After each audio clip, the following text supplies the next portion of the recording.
Bismillah. Assalamualaikum warahmatullahi wabarakatuh. Alhamdulillah wassalatu wassalamu ala rasulillah. Puji syukur kehadirat Allah Subhanahu wa Ta'ala atas segala karunia-Nya, atas segala nikmatnya, dan atas segala hidayahnya, sehingga kita berada pada titik ini, berada pada posisi ini, dan berada pada kesempatan ini. Serta sholawat dan salam tak lupa kita curah limpahkan kepada sosok mulia yang telah membangun peradaban sampai saat ini, yakni Nabi Muhammad SAW, kepada keluarganya, kepada sahabatnya, dan kita selaku umatnya, semoga dapat menjadi umat terbaik di hadapan Allah Subhanahu wa Ta'ala. Pada kesempatan kali ini, saya akan berbagi kepada teman-teman terkait salah satu komponen pendidikan Islam, yaitu terkait konsep peserta didik.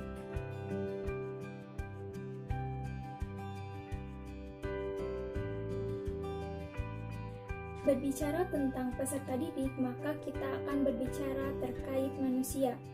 Peserta didik adalah manusia yang memiliki potensi serta fitrah yang telah diberikan oleh Allah Subhanahu wa Ta'ala.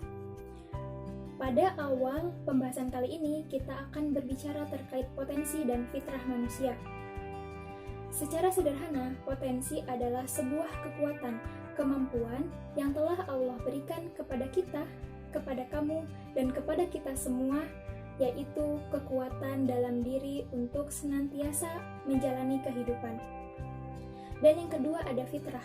Fitrah merupakan sifat asal, sifat bawaan sejak lahir yang telah dianugerahkan oleh Allah kepada kita. Terkait potensi mencakup 3. Yang pertama ada potensi akal, potensi hati, dan potensi nafsu. Kemudian terkait fitrah terdapat 2 fitrah yang akan saya sampaikan di sini, yaitu bahwasannya manusia memiliki kecenderungan untuk berkeluh kesah. Hal ini sesuai dengan Quran Surah Al-Ma'arij ayat 19.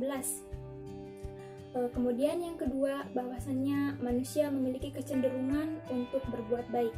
Nah, poin yang kedua ini yang akan menjadi sorotan atau bahasan yang akan kita garis bawahi, bahwasannya kita ketahui manusia memiliki kecenderungan untuk berbuat baik.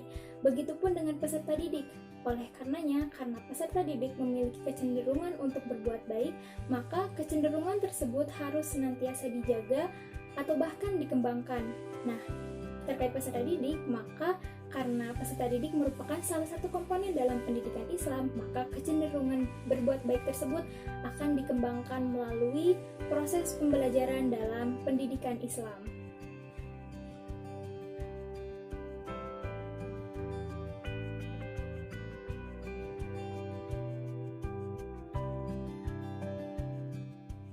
Kembali lagi terkait pembahasan potensi manusia atau potensi yang ada dalam peserta didik, yaitu tadi sudah dijelaskan ada 3 ya. Yang pertama adalah akal, hati, dan nafsu. Terkait akal merupakan sebuah potensi yang tugasnya itu untuk menguasai atau mendalami sesuatu, sehingga akan memunculkan sebuah ilmu gitu ya, ilmu baru dalam diri manusia atau dalam peserta didik. Jadi dalam pembelajaran, maka akal dan peserta didik ini harus senantiasa digunakan. Dengan cara apa? Yaitu pendidik harus senantiasa menstimulus peserta didik agar mempergunakan akalnya sebaik mungkin sehingga memunculkan sebuah ilmu baru dalam dirinya. Kemudian yang kedua ada hati. Hati ini bertugas untuk merenungi atau mentafakuri segala hal yang terjadi dalam kehidupan manusia itu sendiri atau hal yang terjadi dalam kehidupan peserta didik. Ini terkait bagaimana cara guru menstimulus peserta didik agar peserta didik mampu merenungi setiap kejadian dalam kehidupan dirinya atau terkait perenungan alam semesta. Kemudian yang ketiga itu ada nafsu. Nafsu ini bertugas untuk memahami atau mengetahui atau mengenal sehingga memunculkan sebuah pengetahuan, yakni pengetahuan baru terkait realitas kehidupan manusia atau realitas kehidupan peserta didik itu sendiri. Ketiga-tiganya harus mampu distimulus oleh pendidik kepada peserta didik sehingga peserta didik mampu mengembangkan ketiga potensi tersebut menjadi sebuah kekuatan besar untuk dirinya menjadi seorang yang bermanfaat khususnya bagi dirinya dan pada umumnya bagi orang lain serta orang-orang di sekitarnya.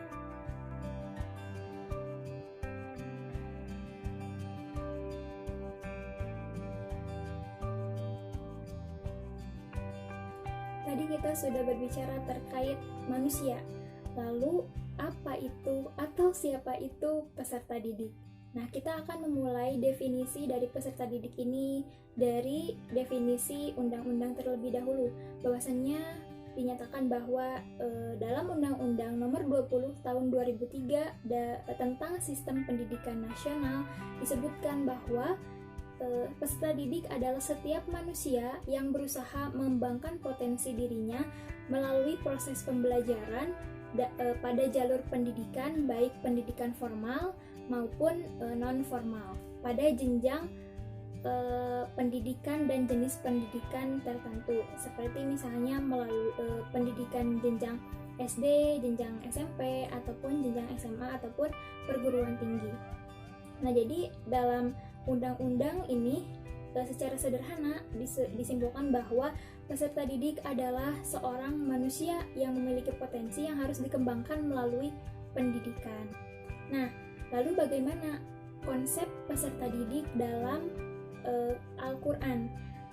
Oke, mari kita cek Quran Surah Al-Baqarah ayat 31.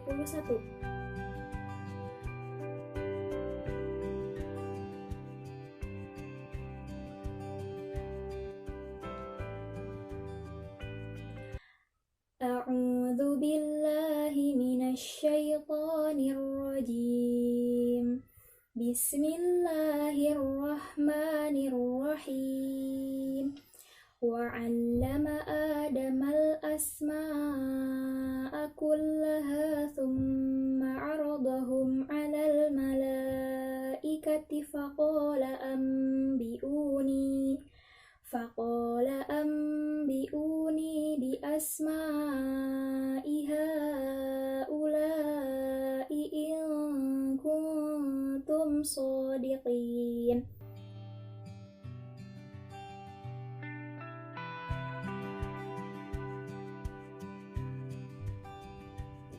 Berikut akan disebutkan terkait makna mufradat dalam Quran Surah Al-Baqarah ayat 31. Wa'allama, dan dia mengajarkan Adam al-asma'a, nama-nama, kullaha, seluruhnya, summa, kemudian, aradahum, dia menemukannya, alal malaikati, kepada malaikat, faqala, maka dia berfirman, ambiuni, terangkan kepadaku, bi asma'iha ulai, dengan nama-nama ini semua, in kuntum, jika kalian adalah shodiqin, orang-orang yang benar.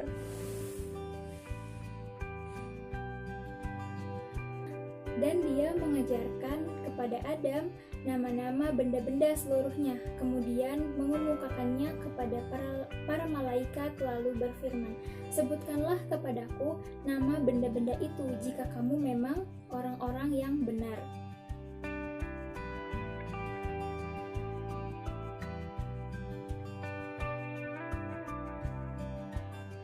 Nah, merujuk pada tafsir Al-Misbah, bahwasannya dia, yakni Allah, mengajarkan kepada Nabi Adam terkait nama-nama benda seluruhnya, yakni dengan memberinya potensi untuk mengetahui tentang nama-nama benda-benda tersebut dan menunjukkannya.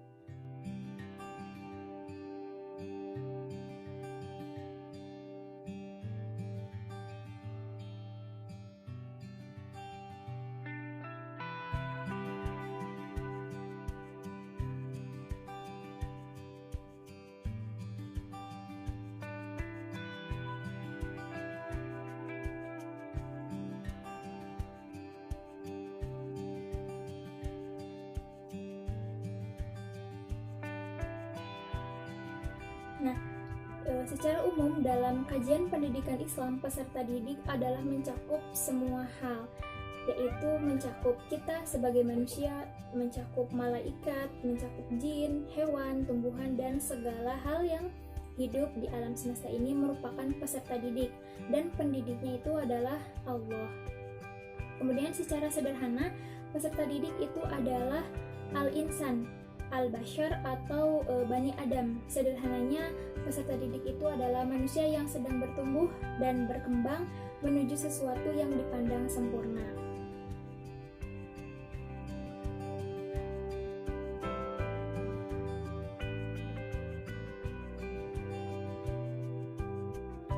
Terdapat hal-hal esensial dalam peserta didik yang harus kita ketahui, khususnya pendidik ketahui bahwasannya setiap peserta didik memiliki diferensiasi atau perbedaan. Terkait perbedaan, potensi dasar seperti potensi kognitif, afektif, psikomotorik, semua itu memiliki diferensiasi. Kemudian diferensiasi terkait perkembangan dan pertumbuhan. Setiap peserta didik memiliki perkembangan dan pertumbuhan yang berbeda-beda. Oleh karenanya kita selaku calon pendidik atau pendidik harus mampu menempatkan diri terkait diferensiasi yang dimiliki oleh peserta didik, sehingga apa yang kita ajarkan kepada mereka mampu mereka resapi dan mampu mereka implementasikan dalam realitas kehidupan mereka. Pembahasan terkait peserta didik tentu sangat urgen dan sangat esensial ya, terutama terkait salah satu unsur yang harus dimiliki oleh peserta didik sebagai objek dari pendidikan, yaitu etika. Etika itu adalah sebuah asas-asas moral atau akhlak yang harus dimiliki oleh peserta didik, meliputi etika terhadap dirinya sendiri, etika terhadap pendidiknya atau gurunya, kemudian etika terhadap majelis ilmu atau etika ketika peserta didik berada dalam ruangan kelas.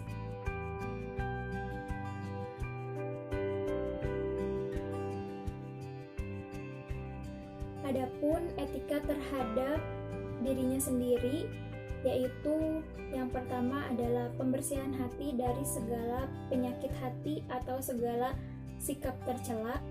Kemudian yang kedua yaitu memperbaiki niat dari segala niat yang bukan karena lillahi ta'ala. Kemudian yang ketiga yaitu senantiasa bersemangat dalam menuntut ilmu serta fokus terhadap pembelajaran yang sedang dijalani. Kemudian yang keempat yaitu memiliki sikap qanaah, yakni penerimaan terhadap materi ajar yang diberikan oleh pendidiknya kepada dirinya. Kemudian mengurangi pergaulan yang berlebihan yang akan membuat semangat untuk belajarnya itu luntur.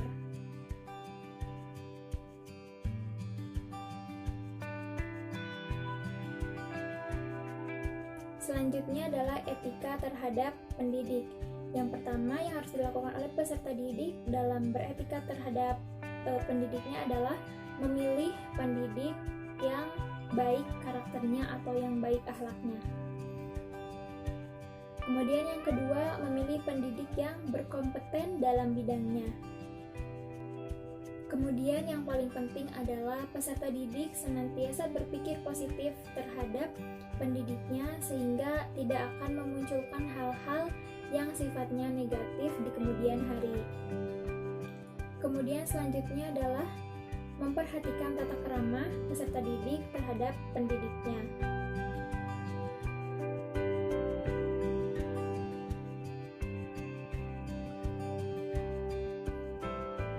Lalu etika selanjutnya yang harus dimiliki oleh peserta didik adalah etika dalam bermajelis ilmu atau etika ketika berada dalam ruangan ketika sedang belajar gitu ya. Yang pertama itu adalah konsentrasi. Yang kedua, senantiasa merendahkan diri di hadapan ilmu dan pendidik. Yang ketiga, senantiasa patuh kepada pendidik dan senantiasa menerapkan sopan santun kepada pendidik. Dan yang paling penting adalah senantiasa menjaga kenyamanan ruangan kelas atau majelis ilmu yang sedang diikuti. Demikian yang bisa saya sampaikan. Mohon maaf bila banyak kekeliruan, semata-mata itu murni dari dalam diri saya dan kebenaran itu datangnya dari Allah Subhanahu wa taala. Subhanakallahumma wa bihamdika asyhadu an la ilaha illa anta astaghfiruka wa atubu ilaik. Wassalamualaikum warahmatullahi wabarakatuh.